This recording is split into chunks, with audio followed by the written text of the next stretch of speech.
Suns back in action tonight. It is 2 games over the weekend for the Suns. First up will be a matchup tonight against a team that, let's face it, has owned them recently. It has been an uphill battle for the Phoenix Suns against the Minnesota Timberwolves.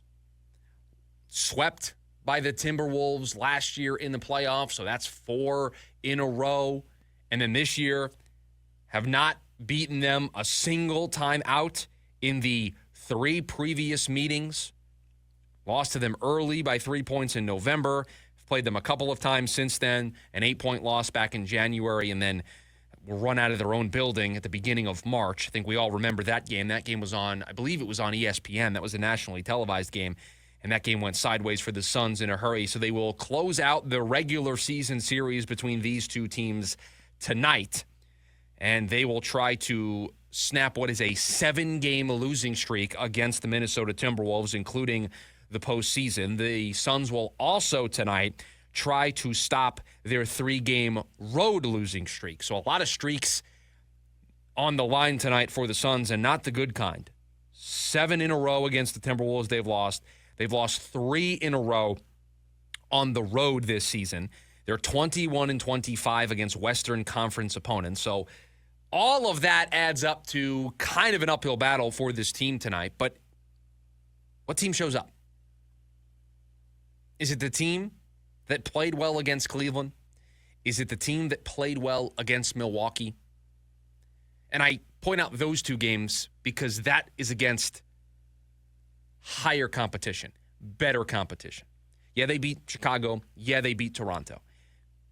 But if you think the Suns are going to win this game tonight, you are doing so off the backs of the 2 performances they had a week ago on Friday against the Cavs and on Monday of this week against the Bucks.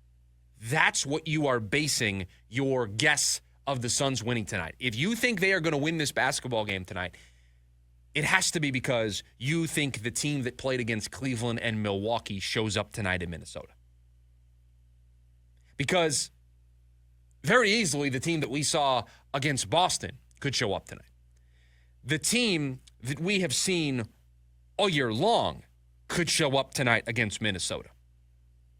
The team that has lost the last 3 meetings with Minnesota this season could show up tonight. We've watched the Suns play the Timberwolves 3 times this year. 0 for 3 in their previous 3 encounters with the Timberwolves. So if they are going to get into the win column, if they are going to avoid the season sweep after the playoff sweep, if they are going to win this game tonight, it's because you think a totally different group shows up than the group that has showed up the previous 3 times these 2 teams have matched up. And you think that what happened earlier this week, you think what happened on Wednesday night on national television against the Boston Celtics is an outlier. You think that game said more about Boston than it did about Phoenix. You think that game is the outlier. You think that the previous 4 games are more indicative of how this team is currently playing than that Boston game. You don't think they ran into a wall on Wednesday and now they've been pulled back to reality. That's your case. It's being asked in the chat about Bradley Beal's availability tonight. He's not going to play, so you're going to be doing this with the group that beat Toronto, that beat Chicago, that beat the Cavs, that beat the Bucks. It's going to probably be the same starting 5. So Gillespie, Booker, Durant, Dunn, Nick Richards. It's going to be those 5 guys. You know the role players that you're going to get off the bench. You're going to see Grayson Allen. You're going to see Cody Martin. You're going to see Royce O'Neal. I know the other night against Boston was an extreme disappointment. You got blown out at home. That's never fun. But I think you need more than just 1 game to change what you've been doing. You found something last week. You found something against Toronto. You found something against Chicago. You found something in those 2 games. Something worked. Your lineup changes, the intensity. You built some momentum. You built some confidence. Something changed in those two games. And if you want to throw the Kings game in there before that, sure, you found something. And then the dial turned up. The competition increased. You played Cleveland a week ago, and now it was like you've been passing the study guides in class, and now here comes the test. Okay. You looked good against Sacramento. You looked good against Toronto. You looked good against Chicago. That's great. You look like a different basketball team. That's awesome. But everybody was waiting. They were waiting for the other shoe to drop. And that other shoe was, let's see you do it against a good team. Let's see you do it against a team that talent-wise matches up very well with you. And the first time that happened was against Cleveland. And they passed that test. Okay, now we're on to something. And then they play Milwaukee. And it's a different game than the Cleveland game. The Cleveland game, they're kind of in control of the whole time. The Milwaukee game is a 12-round championship boxing match. And you're trading blows back and forth for 4 quarters. You're trading blows. And in the championship rounds, where the fight is won or lost, the Phoenix Suns stepped up and they dealt those blows. That was different. That was something we hadn't seen from this team this year. You stepping up in that moment against Milwaukee. And now you're feeling good. 4 in a row.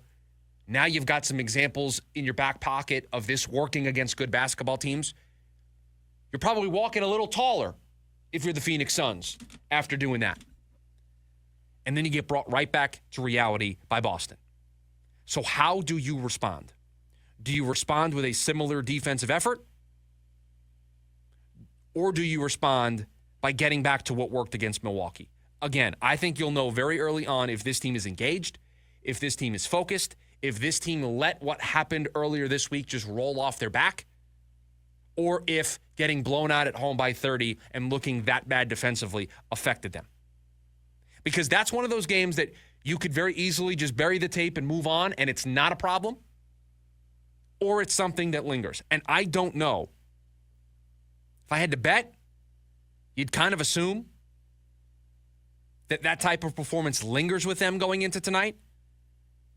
You got blown out by 30 to a team that didn't have Jason Tatum. Now you're facing a team that has your number, that has owned you for the last 7 games. They're the team that swept you out of the playoffs. No matter what you do, no matter how well you play, you can't beat this team. They just have your number right now. And so I could see a carryover effect to where it's a sluggish effort tonight.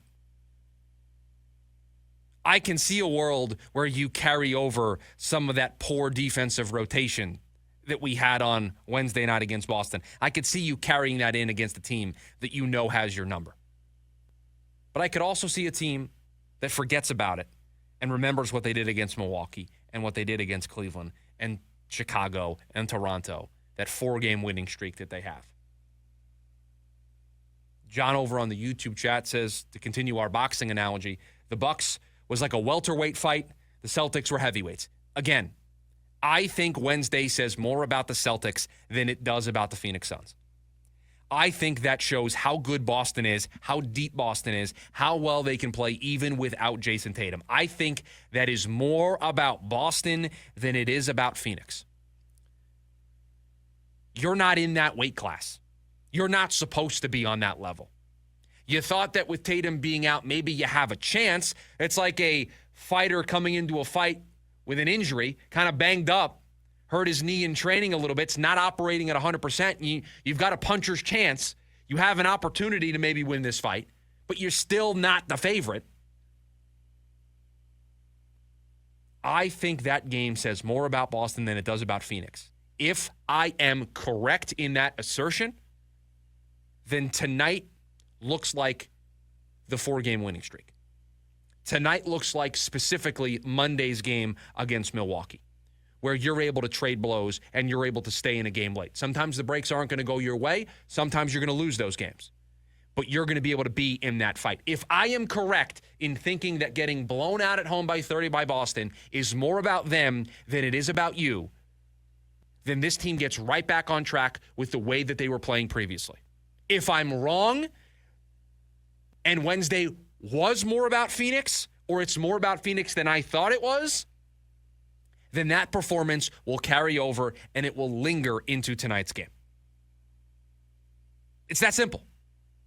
How did you feel about Wednesday's game? How did you feel about getting blown out by 30 against Boston? Did you think it was more about Boston, or did you think it was more about Phoenix? However you feel about that should tell you how you feel about tonight's game. I think Boston is one of the best teams in the NBA. I think there's a really good chance that they repeat as NBA champions. You're not on that level. So it was always going to look that way. Spoiler alert, it's probably going to look that way when they meet up again, next week when they play Boston on the calendar in Boston? It's probably going to look very similar.